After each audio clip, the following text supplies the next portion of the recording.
Okay, it's 3 o'clock. Good afternoon, everyone. It's 3 o'clock, so we will now open the meeting. Before we hear the first case, I have a statement to read. This is a public hearing, and we are the Zoning Board of Adjustments for Putnam County, Florida. We operate under the authority of Articles 11 and 12 of the Land Development Code as amended. The primary responsibility of the board is to hear and decide appeals challenging final determinations made by the Planning and Development Services Department under the Land Development Code, and to hear and act upon requests for variances, special use permits, non-conforming use determinations, and preliminary development plans under the Land Development Code.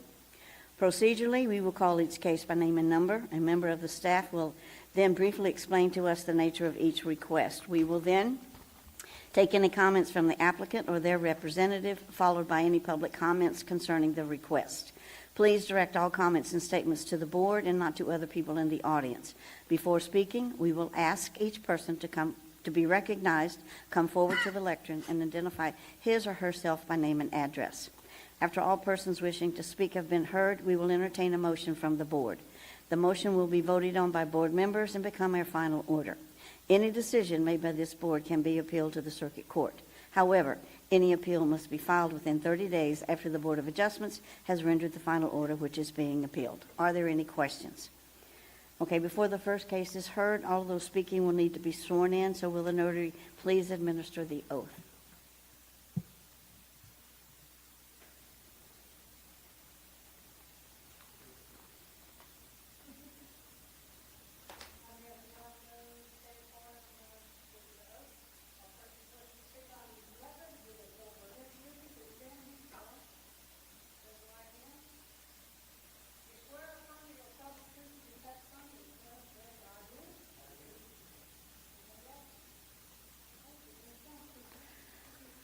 Okay, before we hear the first case, Administrative Appeal 24-000001, I'd like to do an ex parte communication and or a conflict of interest roll call. Oops. We lost Jenny.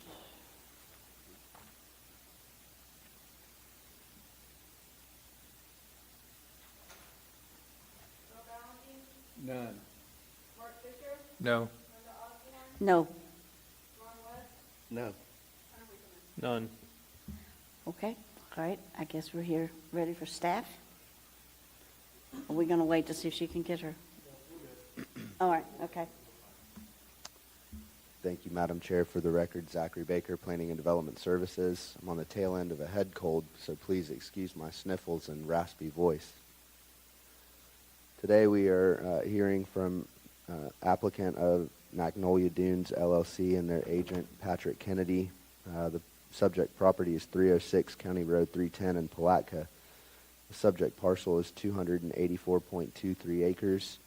Parcel ID is shown on the screen. The zoning district for this property is agriculture. The future land use for this property is agriculture. This is a request for an appeal of an administrative determination requiring a minimum of 10 acres to divide a parcel within a special flood hazard area when the property is located in the agricultural future land use designation. Again, the parcel is 284 some odd acres. It's in special flood hazard A. There are sporadic portions of flood hazard X, which is not a special flood hazard area throughout the property. There are sporadic wetlands displayed on the property when utilizing the National Wetland Inventory layer on our GIS.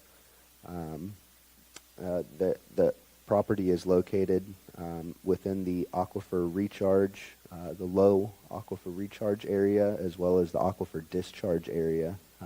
When you have aquifer discharge, that quite literally means water can permeate through the ground onto the property.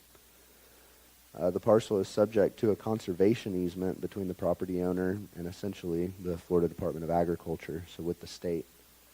The soils are primarily Mayaca, Ona, and St. John's. All of these are poorly draining soils.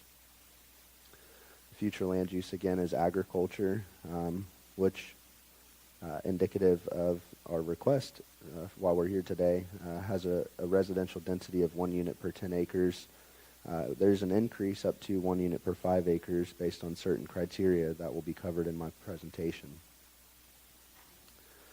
So this project kind of goes back to April of this year when the applicants submitted a lot inquiry requesting information on whether or not that property could be split. When we issued back that lot inquiry letter, we advised them that it could be split, but due to some policies within our comprehensive plan, the minimum lot size for a newly created lot was 10 acres. In May, there was that lot inquiry letter was issued. Between June and September of 2024, staff, myself, as well as Nancy Brown, had corresponded with Mr. Kennedy, who is representing the property owners throughout this ordeal. In September 2024, we received that lot split application. And then in November of 2024, this appeal was submitted. So during the sufficiency review for the lot split application, staff noticed that the proposed lot being created was 5 acres, despite our suggestion of a 10-acre lot or a requirement of a 10-acre lot as written in the lot inquiry response letter. So we advised the applicant and we gave them, several different ways in which they could achieve that 5-acre lot, just not in the location that they were desiring. The application seeks to divide 284-acre parcel into 2 lots, one being 5 acres, the remainder being 279 acres. That lot split application that we received did not provide a boundary survey for the entire parent parcel, so we're going based off property appraiser data. Those GIS maps can be incorrect, so it could be 260 acres, it could be 312 acres, we don't really know. By definition, a lot split is a form of subdivision whereby one parcel is split into 2. So you usually end up have lot A and B or lot 1 and 2. According to the documentation submitted for this appeal, Magnolia Dunes LLC proposes to transfer the 5-acre portion to a family member of the managers of the LLC. Specifically, the appeal is the decision by staff that Magnolia Dunes LLC cannot create a parcel less than 10 acres in size in this given location.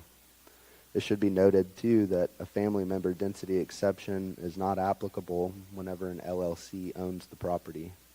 So that density exception is kind of off the table. So in order to approve a lot split, staff's position is that the proposed newly created parcel be a minimum of 10 acres and abutting and taking direct access along County Road 310. It should be noted that there appears to be sufficient area in the northwest quadrant of the subject parcel that is designated Flood Zone X, which is not a special flood hazard area. Staff is also aware that the property is within the military restriction operation zone. However, the intent for the decreased residential density within that MROS designation is for platted subdivisions. In the sufficiency review letter dated on October 15th, 2024, staff provided possibilities for obtaining a lot split for less than 10 acres if the proposed parcel either had frontage on County Road 310 or if the majority of the proposed parcel was within FEMA Flood Zone X. It goes without saying the applicants didn't want to relocate where that parcel is at. The documentation submitted for this appeal states that density is not of lot size, which is remotely accurate. In cases of determining residential density for a subdivision, density is not determined by the regulations of the Land Development Code. It is also accurate that housing types and lot sizes are subject to further regulation by the residential zoning district standards provided in our Land Development Code. Likewise, zoning governs lot size, where the policies of the comp plan mandate the determination for overall density. In the case of the agriculture zoning district, the minimum lot size is 1 acre. But in the agriculture future land use designation, The overall density is 1 unit per 10 acres.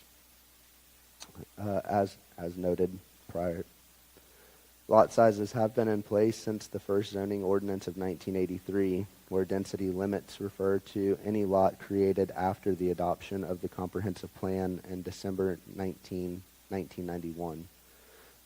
The policy for the special flood hazard and what staff is citing is provided for you on screen, but I find that I'm better at just explaining it. So whenever you have new development, new residential development within a special flood hazard area, the intent is to have the lowest density possible as to not create an issue for landowners that may be developing and risk their property in the event of a catastrophic flood, but also to protect the county so that we're not seen liable of allowing for increased development or urban sprawl within a special flood hazard area. It's also worth noting, too, that density is a calculation by which you look at the total number of lots that are created within a subdivision. But what's important to note is whenever you have an average, there's always a lower number and a higher number. So in this case, the density, the residential density of the proposed lot is 1 unit per 5 acres, which does not adhere to our comprehensive plan. This page will continue to say, what the intent of policy A111A1 is, which is to protect not only property owners but the county from development in special flood hazard area. We also consulted with our FEMA floodplain administrator. His name is Donald Peckham, and we asked him for his insights on development within a special flood hazard area. And he pointed out some land development code sections that he heavily relies on whenever he's reviewing new subdivisions. One of the policies within our land development code that stuck out to me is anytime there's a subdivision where there's more than 50 lots, or that subdivision affects more than 5 acres, the developer is required to provide the elevations based on the firm panel for that subdivision, which is very costly.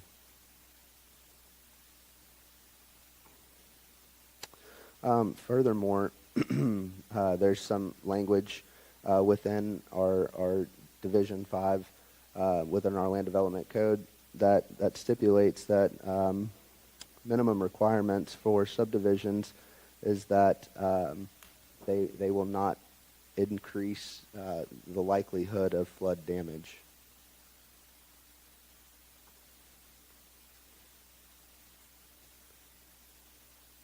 I'm just skipping through. This is a lot of policy. I can always go over it if there's questions about this. This bit here advises what staff's responsibility is, and that is to enforce and interpret the land development code and the comprehensive plan. This policy speaks to what the Zoning Board of Adjustments responsibility is, which is to, of course, Madam Chair, as you know, hear and consider variances, special use permits, and also appeals of the land development code. As we start wrapping up, we can see some images here. So this would be an aerial image of the subject parcel and the proposed 5-acre lot. This property would show us the special flood hazard area. You can see that there are pretty good amounts of special flood hazard area X in which a 5-acre lot would be afforded to the applicants. There's also a pretty substantial amount of road frontage along County Road 310 where they could also have a 5-acre parcel. The land use here we can see is agriculture. Directly across the street is conservation. It's worth noting, the residential density for conservation is 1 unit per 30 acres, though we try to avoid residential development in those areas. So this is really acting more or less as a buffer between development and conservation space. Here we can see the wetlands map, and again, the survey doesn't indicate whether there's any wetland areas on the property, but then again, we're not exactly certain that this map is showing exactly where that proposed 5-acre lot would be, because we didn't get a boundary survey of the entire 284 acre parent parcel.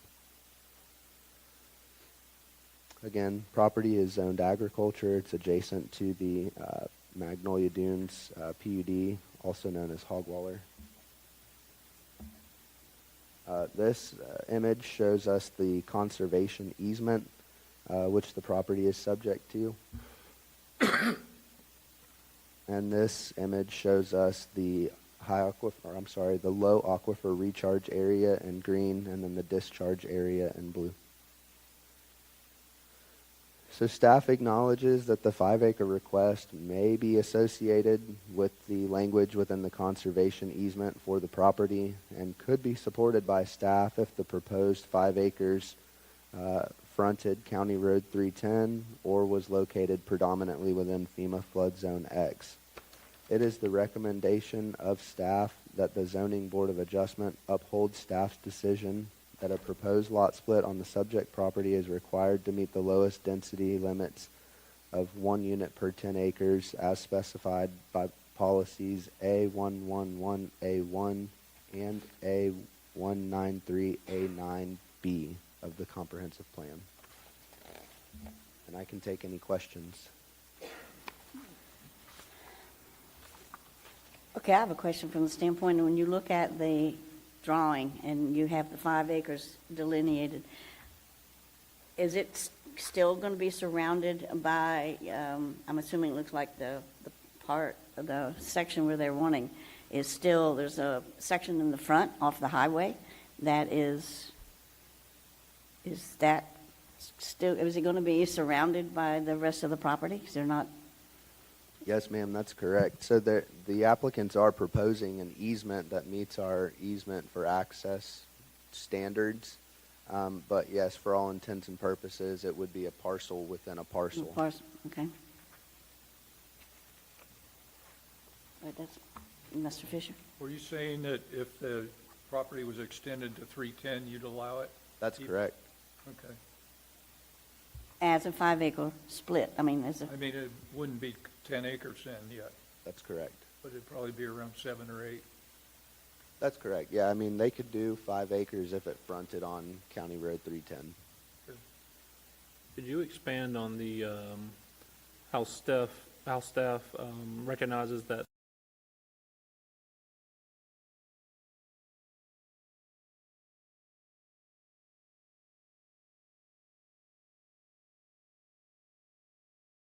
I don't have it in front of me, but it essentially affords the applicants 2 5-acre building envelopes that can be developed with no more than 43,560 square feet of impervious surfaces. That's 1 acre. It doesn't say 2 5-acre parcels. It just says 2 5-acre building envelopes. So you could have, in theory, a 10-acre parcel with a 5-acre portion that is intended for the development of that landowner. and to clarify, that agreement is not held with the county, it's held with the state, correct? That is correct. Which has no bearing on this case whatsoever, is that right? Not with my department. Sure. It may with the applicant. Understood, thank you. any other questions for staff? Okay. Before we hear from the applicant and the representative, let's do a site visit roll call, please. Yes. Yes. Yes. Yes. No. Okay, I guess.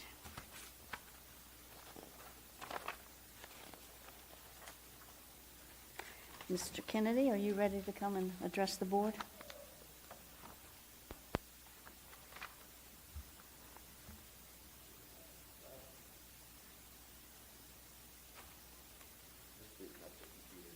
I'm sorry? Booting up the computer. Oh. Understand what he said.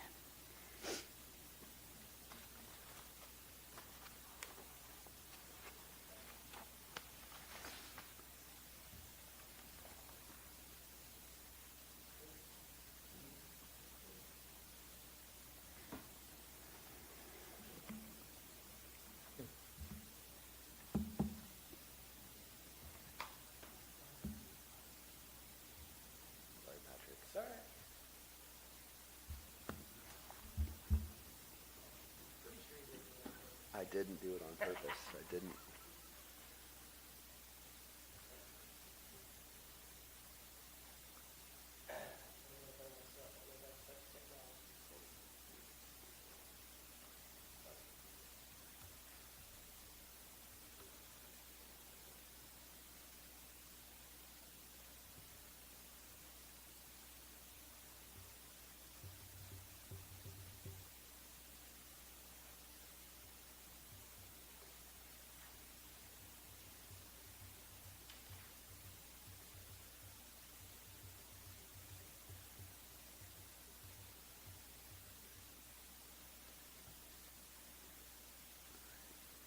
So I think because it died, you might have to unplug it, plug it back in, and pull it back Okay. out.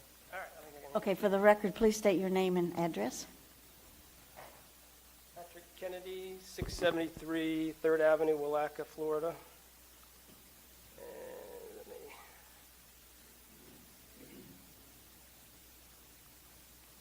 It looks like it's still there.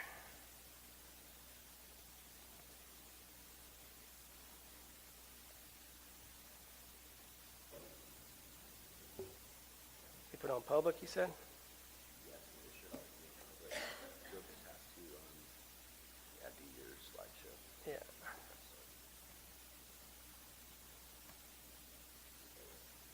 Okay, there we are. Good afternoon, everyone. Thank you for your valuable time this afternoon. And I am, as stated, here on behalf of the applicants Magnolia Dunes. Mr. Kennedy, would you do a favor, pull your, there we go, mic down so we can, One of the applicants' representative, Ms. Kay Clapp, is also here if she needs to answer any questions. But I'll go ahead and get started. And as you know, this is about a lot split. And we are appealing staff's decision to try to limit us to a 10-acre parcel or 10-acre lot. I think the first thing we need to look at is what is the issue? We're not here, I mean, staff's reports and even their lot split letters go on and on about the maximum density is 1 unit per 10 acres. We get that. We're not even pretending to argue that point. Flood hazard, development is allowed, but it's subject to the lowest density, which we all agree is 1 unit per 10 acres. So we're not arguing that point. The only point we're arguing is, and I don't see it, it's not showing up for some reason, but there is, well, most of it, you guys have the hard copies in front of you, hopefully, because these are not showing up on the whole screen. But the issue is, we believe staff is explaining, calculating density incorrectly. I'm certain that they are. During his presentation, Zach indicated that you look at all the parcels, and I think he started to say you take the average, but if you do that, which is what you're supposed to do, you get the answer we believe is the correct answer. You can't just look at the parcel we're cutting out in isolation. You have to look at it with what's being created. It's a 2-lot subdivision. You have a 279-acre lot and a 5-acre lot. The density for this 2-lot subdivision is 1 unit per 142 acres. It's not 1 unit per 10 acres. Density is not lot size. It's really that simple. And we're not subject, and there's nothing in anything cited by the staff that indicates it is. Density in the definitions, it means the objective measurement of the number of residential units allowed per net acre of land. We're not talking about the size of the one house lot that we're creating. We're creating 2 lots with this application. There's a 279 and a 5-acre lot. I can't say it enough. 1 unit per 142 acres. That's what we have here. And that's what your code allows for, and that's what your comprehensive plan allows for. These definitions I provided to just kind of lead into how you calculate density. The definition you see there, it's the number of dwelling units allowed per net acre of land. We have 384 acres, and we'll be allowed 2 residents once this lot split's approved. A dwelling unit, one single dwelling unit on the 5-acre, and 1, if they so desire, on the 279 that remain. The only thing that's taken out is water body. We're not dealing with the water body here, but I went ahead and put the definition in there because we are dealing with wetlands, although not on this particular location of the parcel, which is one of the reasons we like this location. But we are dealing with flood hazard. Just want to make sure you understand those aren't in the definition of a water body. So there's no land that's being excluded from this density calculation. And again, it's going to be very repetitive because it is simple, but I want to make sure it hits home. How you calculate density, the first thing you look at is how many parcels. Your land development code defines a subdivision of land as a division of a parent tract into 2 or more lots, parcels, tracts, etc. Again, we're dividing one parcel into 2 parcels. You're supposed to look at both parcels when you're looking at a subdivision for all aspects of a subdivision, including density. The parent tract, for purposes of this lot split provision, that's what it says here, that's what Division 9 is, shall mean the lot of record of that parcel that existed prior to July 1st, 2024. This parcel's been around a lot longer than that. The procedure for obtaining a lot split, which is, again, a form of subdivision, it's a 2-lot subdivision, is the division of single platted lot or other parcel into 2 parcels. Again, this is from your code. This is what we're looking at. We're looking at 2 parcels, not 1. Okay? Pursuant to those definitions, the parent tract in our case is 284 acres, which is being divided into 2 lots, 279 and 5 acres. So that's where you start to get your density figured out. Residential density, this is a formula, it just is. And it's recognized in any planning setting. Residential density is the number of dwelling units per the acres you provide. I came up with a couple simple, in the practice of law, we call them black acre and white acre, and I just call it green acre. But this is just using an example of a 100-acre subdivision because the math is a lot easier. And you can have your maximum density 1 dwelling unit per acre. If you divide it up into 10 lots, 100 acres, that's 10 single-family lots. You allow 1 house in each lot.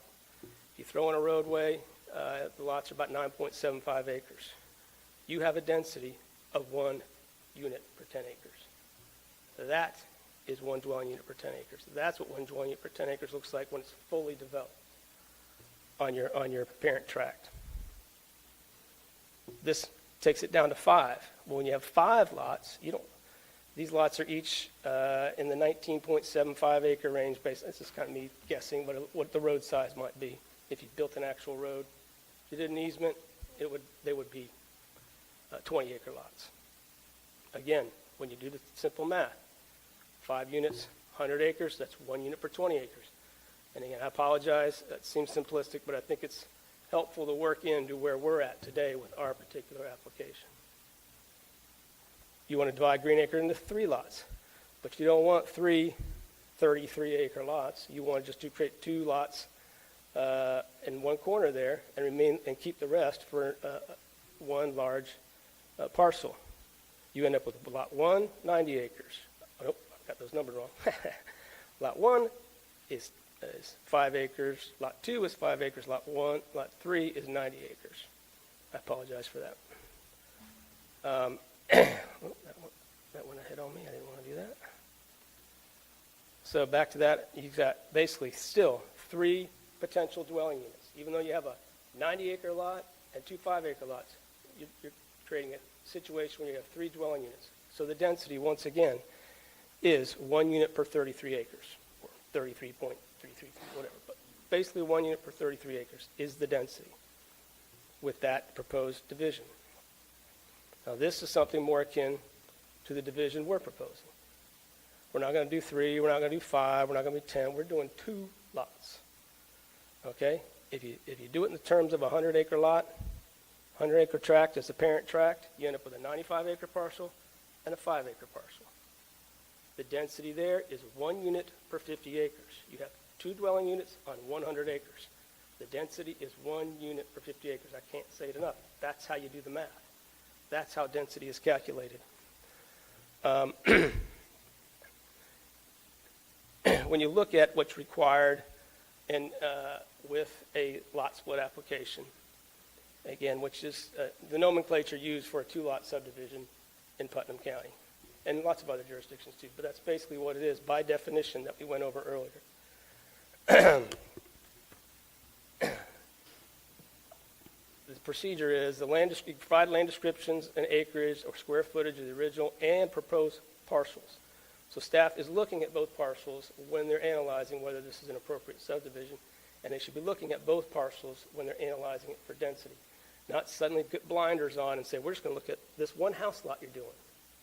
Well, if you take out, go back to our 10-lot subdivision, you don't forget about the other 9 lots and say the density on this lot is 1 unit per 10 acres. You look at all the lots, and you determine how many dwelling units are being created on this parent tract, or potentially being allowed on this parent tract. Again, that's how you do density. Never seen it done any other way. Never seen it where you just isolate the one lot and say, the density of one lot. That doesn't even make sense if you think about it. It's lot size that they're talking about, not density, and density is what we're governed by in this particular issue. So you look at both parcels, or as many parcels as you're creating. The survey is required to have a notation.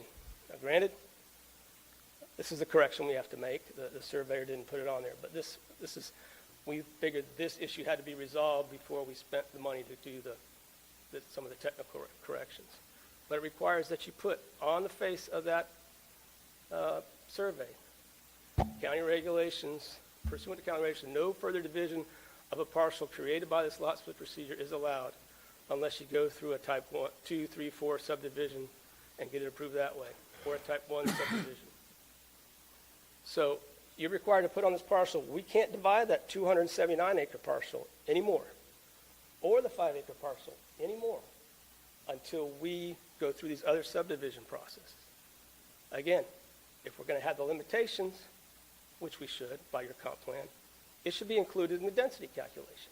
It's being included in every other bit of this analysis. Why is it being left out of the density? That I do not know. This is the picture that staff has presented to you, many pictures. And it's a pretty good approximation. So it gives you the idea of what we're doing here. And you can see right below where we're putting the 5 acres is the wetlands. Yet to be verified by any kind of survey, but our clients have been on this property for years. They know the property. They know where the good, best dry land to develop is. And this is what they chose to do with their land and pursuant to your regulations, which we think we followed. But we just think that this presentation, which they do on each one of their maps, is what's misleading about how density is determined in a case like this or any subdivision. It shows you the original acreage, 284 acres, and then just shows you the 5-acre parcel. What they should have been showing you is this. By doing the subdivision, we have parcel 1, which is 279 acres, parcel 2, which is 5 acres. 2 houses on 284 acres is all these clients are asking for on land that, and we'll get into conservation easement too, land that's been designated conservation with the state. That may not matter to you, but they can't do more than 2 houses on this entire 1,500 acres. Okay, and staff speaks of flood concerns and neighboring properties. None of those issues are present here. They're just not. They own everything around this land, and I know that could change, but the fact is the conservation easement isn't going anywhere. And even if it did, they are still subject to the subdivision regulations before they can divide any further, before they can try to do, if they wanted to do a subdivision out there, they couldn't under conservation easement. But if it went away, they still have to come back and prove they can still meet density moving forward if they start to create more lots. But as it is, there's going to be 2 dwelling units on 1,500 acres, and we're being held up over 10 acres versus 5 acres. When A, the basis for it is incorrect under your own land development code and your own comprehensive plan, and B, it just doesn't make practical sense or common sense for someone who wants to use their property. And granted, we don't get a density exception for family member, but that's what it's for. That's all they're trying to do. Staff's own report in a recent subdivision, I think, is worthy of just a quick look because it verifies that what I'm telling you about how density is calculated is accurate because that's how they did it in that subdivision. They're just not doing it with ours for some reason. Again, density, we have restrictions on our density, but density should still be calculated the same way. Shouldn't be calculated differently. Staff doesn't point to any land development code, comprehensive plan, state law, written policy, other than they just think we're just going to focus on the lot you're creating here and not the rest of the property and say, you got to do a 10-acre lot. Your lot size is going to be limited.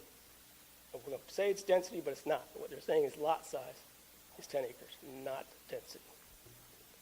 Whether we do a 5-acre lot or a 10-acre lot, the density will be the same. And that's what I think is a little misleading about their position. And they kind of gloss over that. They don't really talk to you about how density is actually calculated in almost any other circumstance. The flood hazard is important. The base flood elevation will be determined at the time of permitting. They have to. It's in a zone. All that stuff is understood. The idea that the applicant could build in the northwest corner, yeah, I guess they could build a 2,000-foot driveway to get to high and dry land. That's not going to make any sense to anybody other than possible exceptions staff's going to look at. Even though your code says you can develop in the flood hazard, it doesn't say you have to go outside the flood hazard to put your lot in when you're meeting density, which we are. And the idea that if we put it up on County Road 310, they don't want it on 310. This is a residential lot. They got the room to put it off the highway for their family, to have a nice house on 5 acres without having to front the highway to do it. They should be allowed to when it meets every aspect of your code, including density. So, again, I know it was a little redundant, but that's all we're here about. How many houses per acre will result from this lot split on a 284-acre parent tract? The answer is 2. That calculates to 1 unit per 42 acres, not 1 unit per 5. That's not the density we're asking for. Likelihood of flood damage to neighboring properties is 0, whether they own it or not. Okay. All they're doing is trying to create a larger parcel for the person who's going to move on. They're going to have more to take care of and more taxes to pay. That's all that's the end result is. It's not going to promote the flood hazard protection. It's not going to promote wetland protection. It's just going to make my client have a larger lot and pay more taxes on that larger lot and have more to maintain on that larger lot. That's all this would do. So if you have any questions, I'd be happy to take them.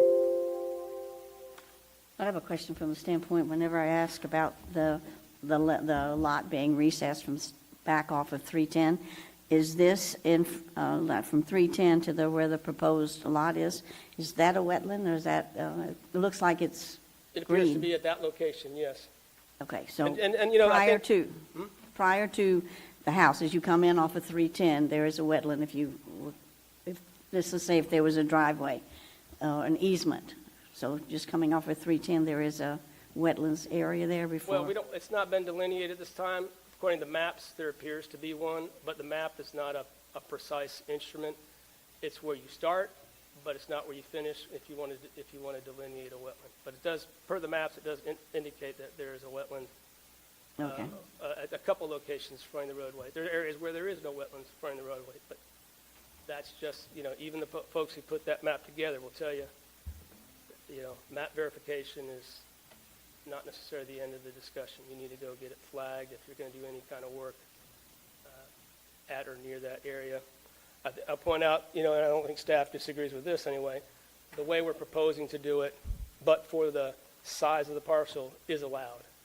Having an easement come off the highway is allowed. The only issue we're here about is the require that we have a 10-acre lot versus a 5-acre. You care to expand on staff's report at the end where they had mentioned in regards to the conservation easement in the 5-acre envelopes? Do you care to expand on that? I didn't see it in your report at all. I didn't know if that had any bearing on your application. Well, as you said, it has bearings on my client's decision on the size of the parcel they wanted to do and the number of parcels they're going to end up being able to do. Obviously, they want, if they only need 5 acres, they only want to have to do 5 acres, and that's what their conservation easement. It's going to be a lot less confusing for the state if they present what matches their conservation easement when they go to get permits. Would it be correct to conclude that the 5-acre application as opposed to the 10 is, on the applicant's behalf, is based majorly on that particular issue with the state? I think that's where it started, but again, they also factored in, maintenance Sure. and taxes, and why make it bigger than we need, and we meet the minimum requirements of the conservation easement they committed to. Can you comment on that particular agreement? Obviously, we do have a copy of it, but in your legal opinion, is the applicant legally indebted to the state in any way on that 5-acre? I know that you said that's where it started at. So the applicant made the process of making a 5-acre lot split. Did they do that because they have some type of legal obligation to that easement, to that conservation easement? They have a legal obligation to minimize their impact to the conservation area to the lot sizes that the state designates. So they could potentially, for lack of a legal term of art coming to mind, they could ding them on something like that. We haven't asked them that direct question, that I don't. So, but it is a concern that went into the thinking here. But again, it's also centers around practicality as well as their commitments to the state. And again, the conservation easement isn't dedicated to the county, but it's more firm than the conservation future land use designation is in that area as far as what it can and cannot be going forward. It's the only one who can undo that would be the state of Florida. Okay, I have a question. Correct me if I may have not quite got what I should have, but you made a statement that there was a possibility of them, as far as density is concerned, dividing or having more. I was just trying to use that as an example of how you calculate density. Oh, okay, but They can't, they won't. Just trying to put the concept of density around this particular parcel for you, but they can't do it. They can't undo that easement. Only the state can. They have no plans to. They did it for a reason. They didn't have to do what they did, so they're going to maintain that conservation easement, and the state's going to make them. So, but they're not going to come back and try to just a minute. checkerboard it. Well, I'll let you come up. There's no 'Cause plans you to will have a checkerboard chance. this thing with 5-acre lots. That I can assure you. They can't do it. State won't let them, and you guys wouldn't let them. If we go to split this 5-acre piece, which isn't going to happen because our commitment to the state, we know we can't do that. But if we're going to try to split the remaining 279 acres, we have to come back and follow your type 2, 3, 4 subdivision. Well, that was one of the questions because there's a lot of wetland area in that, so you would be limited as to the number of lots. Yeah. So the density would still be a little bit different. And at the end of the day, we would be limited to the density of 1 unit per 10 acres. Right. Absolutely. If we wanted to divide that 279 any further, but we're already limited even further by the state, so I don't want to confuse the two. That's why. But I was saying, if you lifted that easement and we think about it in those terms, we would still be subject to the 1 unit per 10 acres. We're not asking for relief from that. We're just saying not every lot has to be 10 acres in size to meet that requirement. The subdivision you just did in East Palatka verifies that. They have a density of 5 units per acre, but if you went up their lot size, they could have 10 units per acre. You don't use lot size to determine density. You'd use the number of dwelling units that are going to happen within that parent tract that's being developed. Mr. Fisher, you have a question? I still don't understand the problem. They said that if you just extend the property lines to 310, that it would be okay. It'd probably be about an 8-acre piece. That's wetlands up front there anyway, so what difference would it make? And then none of us would even be here today. Well, they don't want to, the person who's going to have the 5 acres doesn't want to own the wetlands. The state wants you to limit to 5-acre, 2 5-acre tracts for residential. And But this is if where I they want their property. I mean, understood just him because, right, he said that if you just extend the property to 310, well, I mean, if we just did a 20-acre lot, we wouldn't be here either. But this isn't what the client wants, and what they're asking for is allowed under your and code. on top of it, to me, if something happens in the future and that right-of-way, something happens with that right-of-way, they're landlocked. No, they'll have a dedicated easement. They have to, under your own code. Well, The easement will go with the property, and it can't be undone unless I've heard that of property problems owner. in the past where there has been problems with things like that, Well, so. You know, we can't predict everything, but what we're asking for is legally sufficient. Okay. And to suggest my client should do more with their property than your code requires isn't necessarily a solution as far as we're concerned. I understand it would make it easy, but it's not what they want. And it's not what they're required to do. Yeah, the property up front isn't really, it's just trees anyway, so, I mean, nobody's using it. And still nobody wants to use it. That's why they're doing the 5 acres outside of that area. Okay. Any other questions for Mr. Kennedy? Okay. All right, thank you, sir. All right, please come forward and, for the record, your Oh, I didn't have to name do and that. No, I probably screwed that up. address. Whatever. You don't think you need that. Catherine Clapp, 300 County Road 310. So I want to explain the easement a little bit, okay? My brother and I, Magnolia Dunes, we did the Rural Family and Lands easement on the 1,500 acres. We are in the middle of Greenways and Trails property. We own 6,000 acres out there. We did 1,500 acres worth of Rural Family and Land easement because we want to keep this property for our family, for my children and his 2 children. And in doing that, you know, we do have a commitment to keep it together for that easement. They're wanting us to put more of our property into easements, and we are thinking about doing that.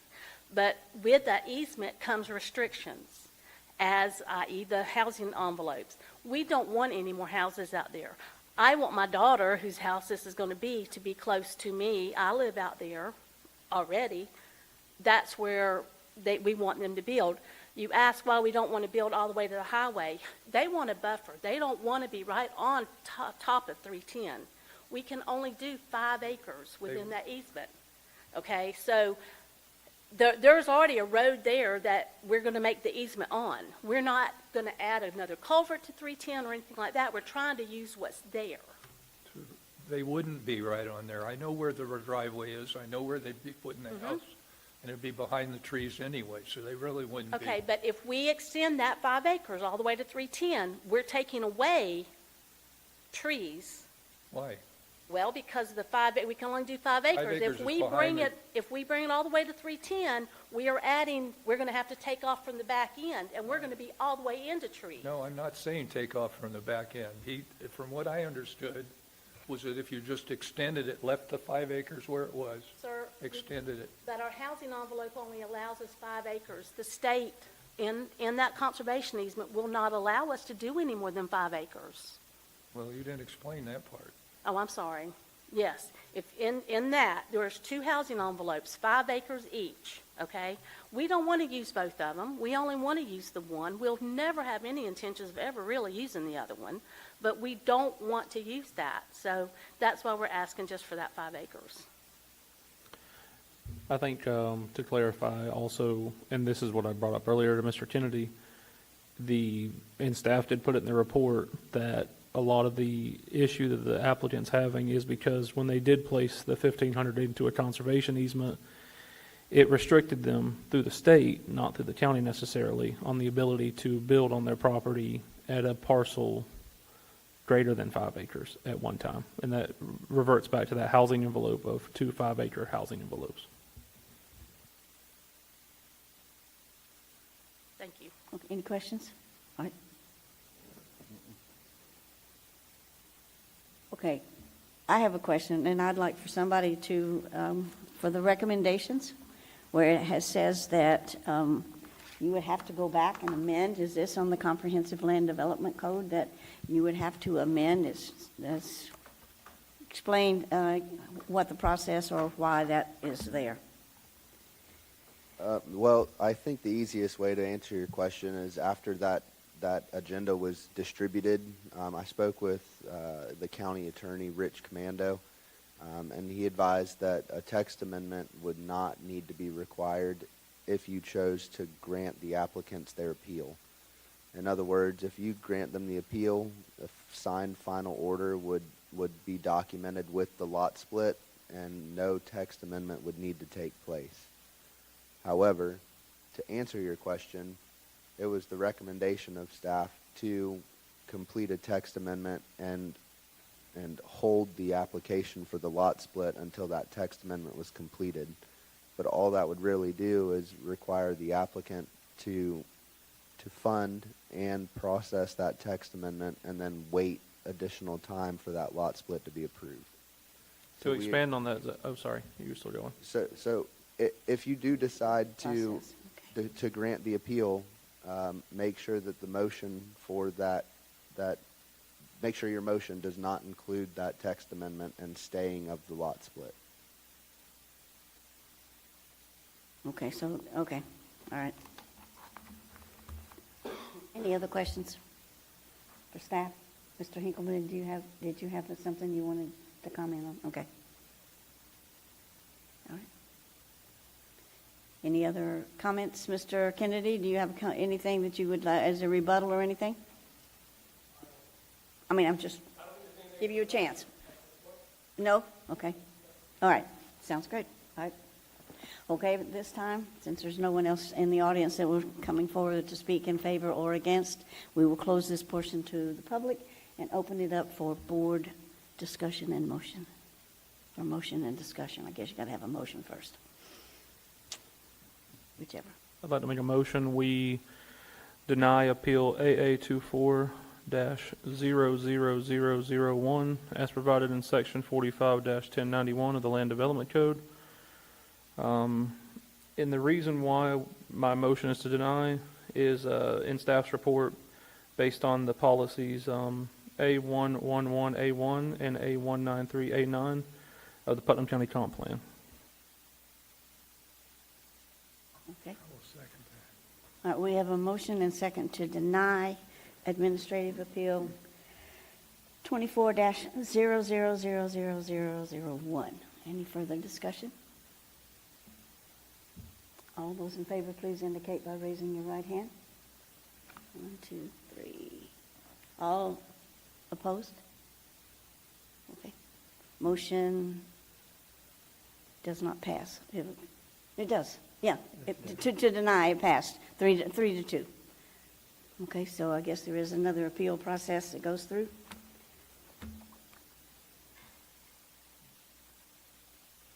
What did you ask? Okay. I don't know. I just said from the standpoint of the motion to deny passed, so it's a 3 to 2 to deny. So there is a 30-day appeal process, so whatever needs to be done, I guess we need to work closely with staff. Thank you.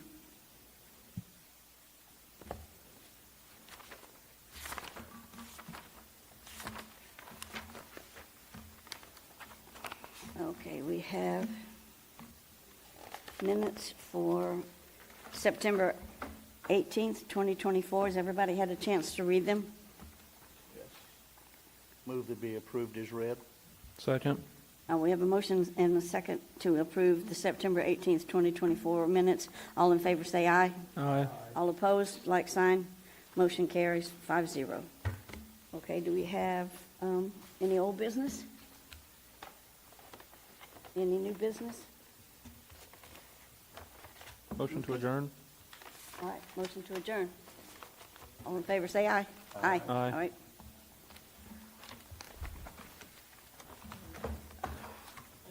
You know,